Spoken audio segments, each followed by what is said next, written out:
Oke, halo teman-teman. Kita berjumpa lagi bareng aku, Raffi Sekri. Dan di video kali ini, kalian tahu sendirilah aku membuat konten video apa. Iya kan? Melanjutkan video yang belum selesai karena memang masih panjang. Tapi buat kamu yang belum nonton part satunya, coba kamu cek deskripsi video ini. Di situ ada link video ringkasan komik Dogo part 1, oke? Ya sudahlah, daripada bertele-tele, kita langsung menuju ke inti video, yaitu meringkas alur cerita dari komik Dogo part 2. Layar berganti memperlihatkan Jang Ilhan membicarakan tentang bodyguard yang akan dilawan oleh Kang Hyuk. Jang Ilhan melaporkan bahwa bukan Park Han yang akan menjadi lawan Kang Hyuk, tetapi Go Seung Chol. Go Seung Chol memang bukan bodyguard, tapi kekuatannya setara dengan bodyguard. Saat turnamen pencarian bodyguard dimulai, saat itu penentuan siapa yang akan menjadi bodyguard nomor 20. Dan yang memperebutkan nomor 20 adalah Park Han dan Go Seung Chol. Akhirnya mereka berdua bertarung dan pertarungan itu dimenangkan oleh Go Seung Chol karena Park Han menyerah. Harusnya yang menjadi bodyguard nomor 20 adalah Go Seung Chol. Namun Lee Tae-hun malah memilih Park Han dan itu membuat semua orang yang di situ sangat terkejut atas keputusan dari sang pemimpin. Bukan tanpa alasan, Lee Tae-hun memilih Park Han karena Go Seung Chol terlalu banyak mengeluarkan serangan untuk mengalahkan lawannya. Setelah itu terlihat Go Seung Chol mencoba menyerang Kang Hyuk berkali-kali dengan teknik pukulan dan tendangan. Namun semua serangannya berhasil dihindari sekaligus ditangkis. Setelah menganalisis kemampuan dari Go Seung Chol, Kang Hyuk melakukan serangan balik. Bukan hanya serangan balik, Kang Hyuk juga berhasil meniru teknik tendangan yang sebelumnya dikeluarkan oleh Go Seung Chol. Dari kejadian itu membuat Jang Ilhan dan Go Tae-hun terkejut. Mengetahui kemampuan Kang Hyuk yang luar biasa, Go Seung Chol marah dan dia langsung mengeluarkan pisau untuk melawan Kang Hyuk. Dengan semua pengalaman bertarung di jalanan, Kang Hyuk berhasil menghindari sekaligus memutar tangan Go Seung Chol lalu mematahkan tangan itu. Melihat hal itu, teman Go Seung Chol menghentikan pertarungan itu dan mengakui bahwa Kang Hyuk yang memenangkan pertarungan itu. Setelah sampai di rumahnya, Kang Hyuk mencatat semua informasi yang baru saja dia dapatkan. Informasi tentang Go Seung Chol, Park Han, dan Lee Tae-hun. Masa percobaan selama 3 minggu akan dimanfaatkan oleh Kang Hyuk untuk menghancurkan kerajaan yang dibangun oleh Lee Tae-hun. Di sisi lain terlihat Lee Tae-hun yang kebingungan karena dari kemarin belum melihat batang hidungnya Hwang Sung-han dan dia akhirnya memutuskan untuk mencarinya. Namun ternyata Hwang Sung-han sudah dikeluarkan dari sekolah itu dan itu membuat kepolisian yang menyelidiki kasus sekolah itu terkejut. Mengetahui Go Seung Chol dirawat di rumah sakit karena ulah Kang Hyuk, Park Han mendatangi Kang Hyuk dan menyuruhnya untuk membicarakan masalah ini di belakang kelas. Kang Hyuk yang sudah menantikan pertarungan ini pun menuruti perkataan Park Han. Namun ternyata Park Han tidak ada niatan untuk bertarung melawan Kang Hyuk. Park Han memperingati Kang Hyuk untuk berhenti berbuat onar. Namun Kang Hyuk tidak mau dan mengatakan pada Park Han bahwa dia bertekad akan menghancurkan kerajaan atau organisasi yang dipimpin oleh Lee Tae-hun. Ternyata anak-anak yang di kelas itu melihat aktivitas yang dilakukan oleh Park Han dan Kang Hyuk. Saat itu juga Park Han pergi meninggalkan Kang Hyuk. Kasus kekalahan Go Seung Chol didengar oleh bodyguard nomor 18 dan dia ingin melawan orang yang membuat Go Seung Chol masuk rumah sakit. Di layar yang lain memperlihatkan Kang Hyuk mendatangi ruang sastra untuk menemui Seo Yeran. Seo Yeran menyuruh Kang Hyuk untuk menemuinya karena gadis itu ingin memberi sesuatu pada Kang Hyuk. Sesuatu yang aku maksudkan adalah buku tabungan milik Park Han Sol. Kang Hyuk yang tidak tahu apa-apa menanyakan siapa itu Park Han Sol. Seo Yeran menjelaskan bahwa Park Han Sol adalah pengurus kelompok geng atau organisasi yang dipimpin oleh Lee Tae-hun. Bisa dibilang dia itu nomor 1 murid perempuan di SMA Taesan. Dengan kata lain, buku tabungan itu adalah akun tabungan kelompok geng. Namun di buku tabungan itu hanya ada laporan keuangan sampai 11 bulan saja. Walaupun begitu, itu cukup untuk mengetahui seberapa banyak pemasukan dan pengeluaran kelompok geng SMA Taesan. Seo Yeran tahu tentang keuangan dalam buku tabungan itu. Dituliskan di situ, setiap ketua kelas mengumpulkan 10.000 won dari setiap murid di setiap minggunya. Karena setiap kelas ada sekitar 33-35 murid, maka uang yang dikumpulkan ketua kelas sekitar 300.000 won setiap minggunya. Satu minggu sekitar 300 won dan itu artinya satu bulan sekitar 1,2 juta won. Jadi kalau ditotalin untuk seluruh kelas yang ada di SMA Taishan, kelompok geng atau organisasi yang dipimpin oleh Lee Tae-hun mendapatkan sekitar 54 juta won setiap bulannya, atau sekitar 630 juta rupiah. Gila, banyak banget ya. Pantesan pada mau menjadi bagian dari kelompok gengnya Lee Tae-hun. Orang pendapatannya aja banyak banget. Seluruh uang itu dibagi oleh Lee Tae-hun, dan orang yang menjadi bagian dari kelompok geng itu setiap bulannya mendapatkan uang itu.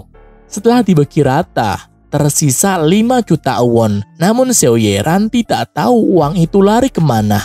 Kang Hyuk mengkhawatirkan nasib dari Seo Ye-ran yang mengambil buku tabungan itu. Namun Seo Ye-ran menjelaskan bahwa sekarang Park Han-sol menggunakan aplikasi online untuk mengurus keuangan kelompok geng. Setelah semua obrolan penting itu, Kang Hyuk meninggalkan Seo Ye-ran sambil membawa buku tabungan itu. Terlihat bodyguard nomor 18 mengajak Jang Il-han dan Ko Tae-hun bekerja sama untuk mengalahkan Kang Hyuk.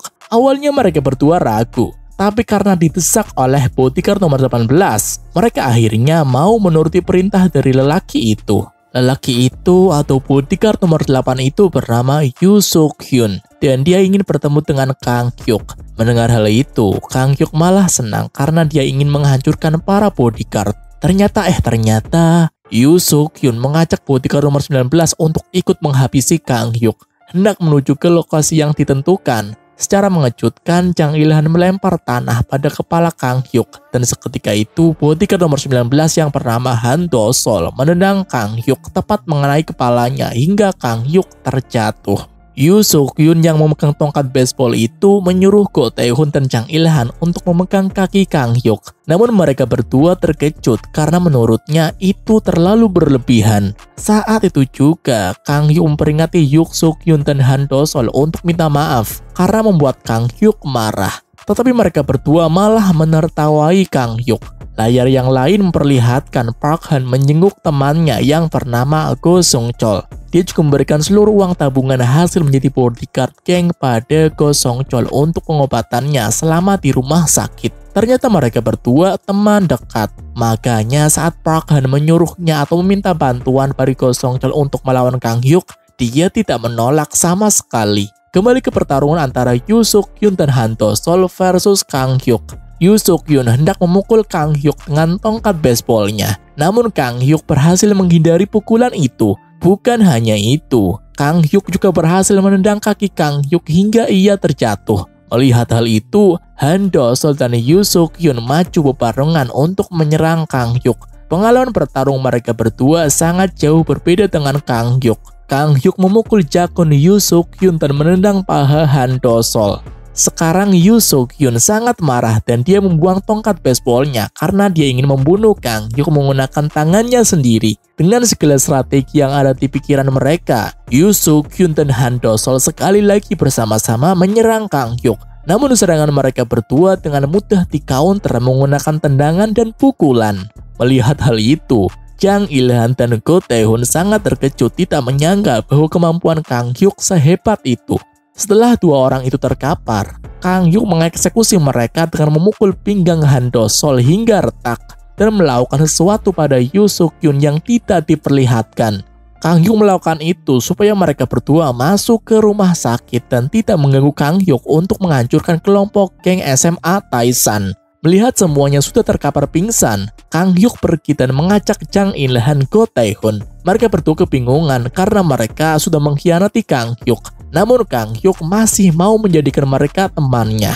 Saat itu juga, Jang Il-han dan Ko Tae-hun meminta maaf dan mengucapkan janji setia pada Kang Hyuk. Kang Hyuk hanya tersenyum karena dia berhasil mendapatkan dua hati dengan memberi mereka kesempatan kedua. Beberapa saat setelah itu, Park Han datang dan bertemu dengan Kang Hyuk, Ko Tae-hun, dan Jang Il-han. Park Han terkejut melihat mereka bertiga dan ia segera menemui bodyguard nomor 18 dan bodyguard nomor 19. Sesampainya di rumah, Kang Hyuk mencatat aktivitas yang baru saja dia lakukan seperti mengalahkan dua bodyguard sekaligus dan mengirim mereka berdua ke rumah sakit. Terlihat Park Han tidak menyangka bahwa mereka berdua dikalahkan oleh Kang Hyuk. Dan di saat itu ia mengingat perkataan Kang Hyuk tentang rencana yang akan menghancurkan kelompok geng Lee Tae-hyun.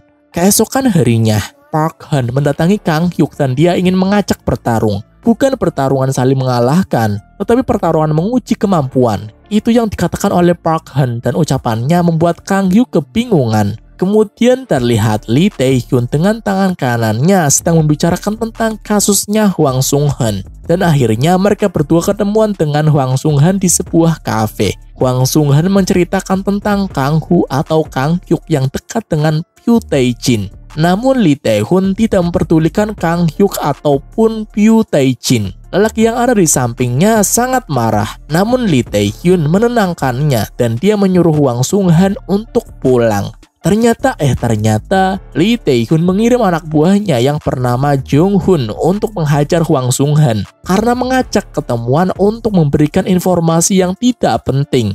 Alhasil lelaki itu dihajar sampai giginya patah. Sekarang terlihat Park Han sedang menjenguk teman dekatnya yang bernama Go Sung Chol di rumah sakit. Park Han membicarakan tentang ucapan Kang Hyuk yang ingin menghancurkan kelompok geng Lee Tae-hyun. Ternyata dulu mereka berdua juga ingin menghancurkan kelompok geng Lee Tae-hyun. Namun kemampuan mereka masih kalah jauh dengan para bodyguard. Mendengar Kang Hyuk ingin menghancurkan kelompok geng Lee Tae-hyun, Go Sung Chol sangat terkejut dan tidak yakin bahwa Kang Hyuk akan mampu melakukan itu. Begitupun dengan Park Han, dia juga tidak yakin, namun dia ingin melihat lebih jauh lagi kemampuan Kang Hyuk. Setelah Park Han pergi meninggalkannya, Go Sung Chol menelpon bodyguard nomor 16 untuk menggantikan Park Han supaya tidak bertarung dengan Kang Hyuk. Lelaki itu hanya mengiyakan telepon dari Go Sung Chol. Kemudian terlihat Kang Hyuk mendapatkan pesan dari Park Han untuk bertemu di tempat kemarin jam 6 dan datang sendirian. Ternyata itu pesan dari bodyguard nomor 16 dan dia sengaja menghabiskan baterai ponsel milik Park Han supaya tidak memeriksa pesan itu. Bel pulang sekolah berbunyi. Park Han menemui kelas Kang Hyuk. Jang Il-han dan Go Tae-hun kebingungan karena seharusnya Park Han menemui Kang Hyuk di tempat kemarin, tapi malah datang ke kelas mereka. Park Han yang tidak tahu apa-apa bergegas ke tempat kemarin. Go Tae-hun menghentikan Park Han karena bodyguard 16 yang bernama Choi Tae-sup pasti tidak sebodoh itu dan sudah menyiapkan rencana untuk Park Han dan mereka. Go Tae-hun menghubungi Yoo Suk-hyun karena dia tahu tentang masalah ini. Namun ternyata Yoo Suk-hyun tidak menceritakan masalah ini pada Choi Tae-sup. Di layar yang lain memperlihatkan Kang Hyuk dipandu oleh seorang untuk mengikutinya pergi ke tempat yang lebih sepi. Ternyata di situ sudah ada Choi Tae-sup, bodyguard nomor 16. Dia penasaran dengan kemampuan Kang Hyuk yang sudah berhasil mengalahkan Yoo Suk-hyun dan Han Do-sol. Di layar yang lain memperlihatkan seseorang datang dan menendang Go Tae-hun Jang Il-han sekaligus. Lelaki itu hendak mengancam mereka berdua untuk menceritakan informasi yang sudah mereka katakan. Namun Park Han mencoba mengulur waktu dan menahannya supaya Jang Il-han dan Go Tae-hun selamat. Sekarang pertarungan antara Kang Hyuk versus Choi Tae-sup, bodyguard nomor 16 yang akan segera dimulai. Tanpa basa-basi, Choi Tae-sup melayangkan pukulannya. Kang Hyuk menghindarinya, tetapi ternyata itu bukan pukulan, tetapi ayunan tangan untuk mencekram kerah dan membanting Kang Hyuk. Di layar yang lain memperlihatkan Jang Il-han dan Go Tae-hun babak belur akibat dipukuli oleh lelaki itu. Lelaki itu bernama Dae Yong. Park Han mencoba menghentikannya, namun lelaki itu malah menampar Park Han dan dia mencurigai Park Han bahwa dia sudah mengkhianati kelompok geng karena berusaha melindungi Jang Il-han dan Go Tae-hun. Saat itu juga Hong Dae-yong memanggil antek-antek milik Choi Tae-sup dan Hong Dae-yong. Park Han tidak ada pilihan lain selain melawan mereka semua. Di sisi lain terlihat Choi Tae-sup dihajar habis-habisan menggunakan tangan dan kakinya Kang Hyuk. Kang Hyuk memaksa Choi Tae-sup untuk membuka mulut tentang keberadaan Jang Il-han dan Go Tae-hun. Namun lelaki itu keras kepala, tidak mau memberitahu tentang keberadaan mereka berdua.